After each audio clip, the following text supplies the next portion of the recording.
And lastly, nakakatakot kapag ang pag-give in natin ay isinasilent na nito ang conviction. Manhid ka na. Matigas ka na. Hindi ka na nakokonsensya kapag nagsusugal ka ng walang nakakaalam. Hindi ka na nakokonsensya kapag nakikipag-fornication ka na alam mo namang bawal. Hindi ka na nakokonsensya kapag ikaw ay may asawa pero sumisimple ka pa ng panunuyo sa iba.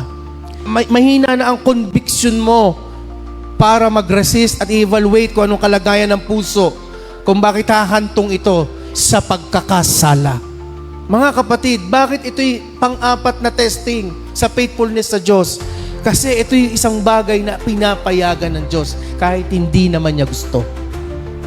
Ito yung paraan ng Ama para ang anak makita, will my son, daughter remain faithful and obedient despite ng mga kapahintulutang ito. At wag naman dun sa kabilang side na kaya tahimik ang ama at ayaw makialam kasi fruit or consequence ng iyong kasalanan. Dalawa lang lagi po yan. Tinetest tayo para lalo tayo maging dalisay, walang kinalaman ng anumang bagay na masamang nagawa or bunga ng ating mga kasalanan. No? But don't get us wrong. Sabi nga, hindi po para parusahan at hindi po para hatulan, kundi para pagtagumpayan natin ang consequence ng mga sins na yon. Kung nandun tayo sa consequence. Mas maganda kasi nandito tayo lagi sa purification process eh. Alam mo yon, yung wala ka namang ginagawa masama, pero dadanas ka pa rin ng pagpapatibay. Pero ang nakakalungkot kasi, kaya mo dinadanas kasi matigas ang ulo natin.